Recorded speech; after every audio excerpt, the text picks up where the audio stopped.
सरदार शहर उपचुनाव के कल परिणाम आने जा रहे हैं। राजनीतिक पार्टियां इस उपचुनाव को जीतने की भरपूर कोशिश करने में लगी थी। पूर्व में देखने को भी मिला था, लगातार जनसभाएं की जा रही थी, जनता से वादे किए जा रहे थे। हालांकि कुल 10 उम्मीदवार मैदान पे थे, लेकिन अगर बात करें कांग्रेस की ओर से जो स्वर्गीय मास्टर भंवरलाल का निधन हुआ था, उसके बाद उनके बेटे को अनिल शर्मा को मैदान में उतारा गया था और सहानुभूति के चलते सीट को जीतने की कोशिश की जा रही है। वहीं अगर बीजेपी की अगर बात करें, बीजेपी की ओर से पूर्व विधायक अशोक पिंचा को मैदान पे उतारा गया है। इसके साथ साथ ही आरएलपी की ओर से लालचंद्र को मैदान में उतारा गया है। हालांकि मुकाबला त्रिकोणीय देखा जा रहा है, लेकिन कहीं ना कहीं निर्दलीय भी इस खेल को बिगाड़ सकते हैं, क्योंकि जाट वोटर्स यहां पर सबसे ज्यादा हैं। 60,000 जाट वोटर्स हैं, 30,000 ब्राह्मण वोटर्स हैं और 25,000 राजपूत वोटर्स हैं। वहीं 15,000 मुस्लिम वोटर्स हैं। अगर जाट एक तरफा वोट करता है तो उस उम्मीदवार की जीत पक्की मानी जा सकती है। लेकिन देखने को ये भी मिला है कि 90% उपचुनाव में जिसकी सरकार होती है उसकी जीत पक्की मानी जाती है।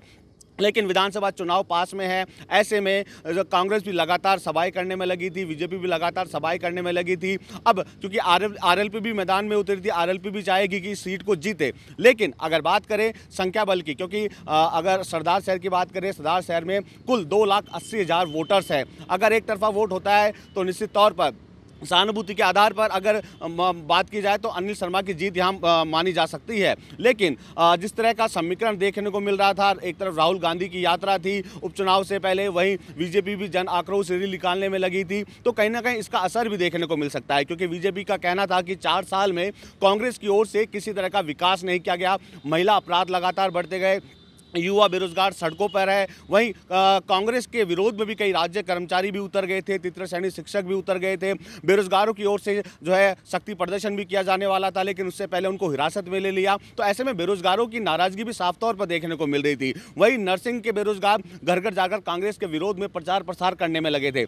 ऐसे में कहीं ना कहीं ये जो विरोध है बेरोजगार संगठनों का, राज्य कर्मचारी संगठनों का, ये कहीं ना कहीं कांग्रेस का खेल बिगाड़ सकता है। लेकिन कांग्रेस की ओर से, मुख्यमंत्री की ओर से जिस तरह सभाएं की गई, जनता को योजनाओं के बारे में बताया गया, उन्होंने कहा कि 4 साल में हमने जो विकास किया उसका धरातल पर असर है, लेकिन केंद्र की मोदी सरकार ने जो वादे किए उनको पूरा नहीं किया। अलग अलग बयान राजनीतिक पार्टी की ओर से दिए गए। लेकिन कल जिस तरह परिणाम आएगा उसके बाद स्थिति साफ हो पाएगी, कौन पानी में है कौन नहीं है। क्योंकि विधानसभा चुनाव की तैयारी का संकनाद तो दोनों ही राजनीतिक पार्टियां कर चुकी है। आरएलपी की ओर से भी हनुमान बेनीवाल लगातार सभाएं करने में लगे हैं।